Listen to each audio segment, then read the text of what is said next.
Il était une fois, dans un village paisible d'Afrique de l'Ouest, une jeune fille nommée Adama. À seulement 20 ans, elle était connue pour sa gentillesse, son sourire et son sérieux dans les études. Chaque soir, elle empruntait le même sentier bordé d'arbres pour rentrer chez elle. Mais ce jour-là, malgré le ciel clair et les oiseaux qui chantaient, quelque chose semblait étrange. L'air paraissait plus lourd, comme chargé d'un secret invisible. En marchant, Adama s'arrêta soudain. À l'ombre d'un grand baobab, un billet de 5000 francs CFA reposait sur le sol poussiéreux. Surprise, elle hésita, puis se pencha pour le ramasser. Dès que ses doigts effleurèrent le papier, un frisson glacé la parcourut de la tête aux pieds. Pendant un instant, elle voulut le reposer, mais rapidement la tentation prit le dessus. Cette somme pouvait l'aider à acheter des livres, un vêtement ou même un repas chaud pour sa famille. Elle glissa donc le billet dans sa poche et reprit son chemin, ignorant qu'elle venait d'ouvrir une porte interdite, car ce billet n'était pas une simple trouvaille. Il avait été laissé là comme un piège, par une force sombre. Un esprit malveillant, invisible, venait de marquer Adama.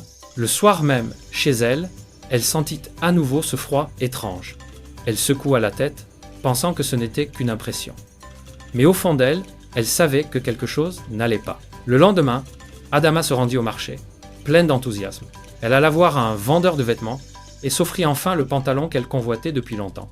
Au moment de tendre le billet, elle ressentit la même sensation glaciale qu'au baobab. Le vendeur, lui, sembla remarquer l'éclat étrange dans ses yeux. Adama détourna le regard et s'éloigna, son achat en main. Un peu plus tard, attirée par la bonne odeur de nourriture, elle entra dans un petit restaurant. L'endroit paraissait ordinaire, avec des rires et des conversations.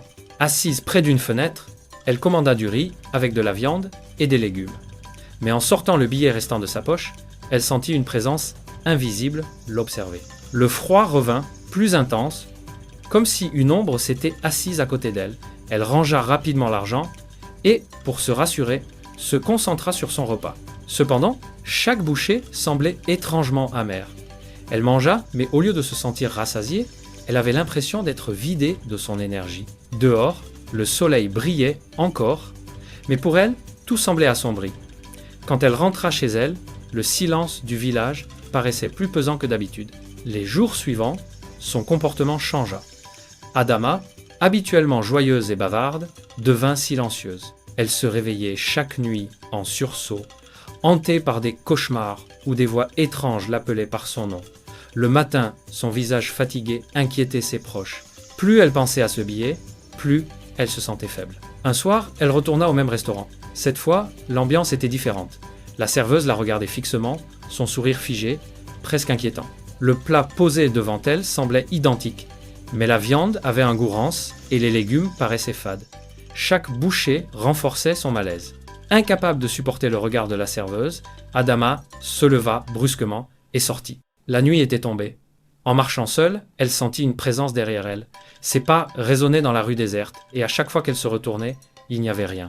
Pourtant, elle savait qu'on la suivait. Une ombre invisible, liée au billet maudit, la poursuivait. Désormais, arrivée chez elle, elle referma sa porte en tremblant. Mais le danger n'était plus dehors.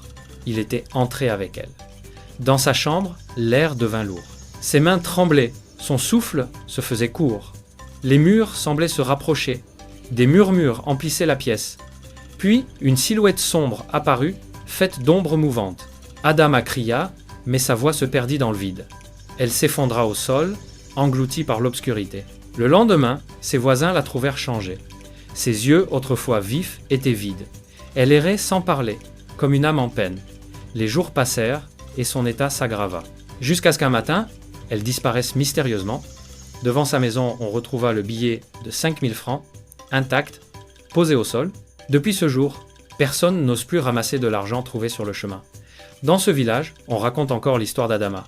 Certains disent qu'à la tombée de la nuit, son cri résonne dans le vent. Et la légende se transmet, ne prends jamais ce qui ne t'appartient pas, car derrière un simple billet peut se cacher une malédiction éternelle.